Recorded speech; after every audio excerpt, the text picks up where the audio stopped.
You're working with people and you can sit there and you can say, why are you behaving this way? You know, you were abused when you were a kid and all that stuff. Why? And at the same time, you hear yourself on another level saying, what the fuck are they talking about? They must be really nuts, man.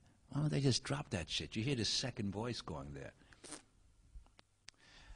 And therapists are not supposed to project or transfer their feelings onto their patients. It's called countertransference. It comes when Freud tried to put psychoanalysis into a scientific model. He didn't want the therapist to contaminate the process. He wanted the experiment to be clean. So therapists were not allowed to lay their trips. And that was called countertransference. The therapist had to go to another therapist and get his ass straightened out and then go back and work with you. This was classic psychoanalysis. And that was the pretty well model that was kept going for a long time. Therapists are not allowed to project, transfer their own feelings, because you contaminate the process. It's not clean. The person is getting caught up with your trips, not just looking at who they are.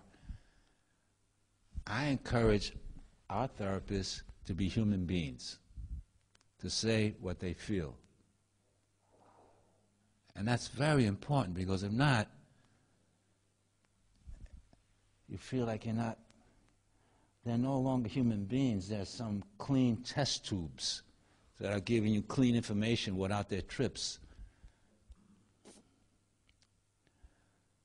I mentioned this in Japan.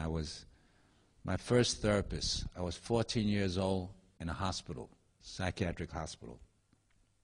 I'm a teenage drug addict, scared to death. I'm called young blood by everybody because I'm 14 years old. Everybody else is until 19. I go to this therapist and I see her, I think it was around 3 times a week, sometimes once a week, depending on her schedule. I'm 14, and I turned 15 in this hospital. And I wanted to say to me, happy birthday, because I was in love with her. I had nobody else to be in love with. I just was in love with her. She was just beautiful. And I'm sitting there, and throughout the whole session, I'm not saying anything, and she's just skirting around, skirting around. And at the end of the session, I said, it's my birthday. And she was writing in her book, and she looked up and she says, oh, happy birthday. And she kept writing.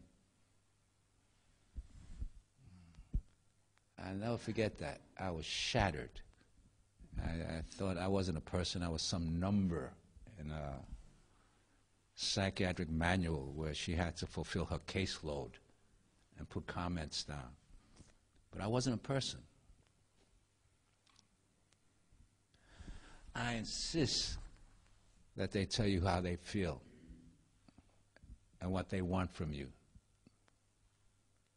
That's what I needed then, and I didn't get it, you know. For 14 years, I learned how to play the psychiatric game. Whichever therapist I went to, psychologist, social worker, occupational therapist, psychiatrist, I had a game for them, and they all would buy it. I would feed them exactly what they wanted to hear. It's very special to have not only therapists, but human beings behind. They get hurt. They feel fucked up about your behavior. They don't like what the fuck you're doing, you know? They're not just saying, why are you fucked up? They become a part of you too. They're not just treating you. Their heart is connected with your heart kind of idea. I prefer this approach. And everybody who does trainings here know that this is our way. Very human. I love it. We lay our trips. You lay your trip. Fuck, we lay our trip. I mean, throw away the labels. We're not therapists and you're not groupies. What are we? We're just a group of people hanging out together. Really? Yeah.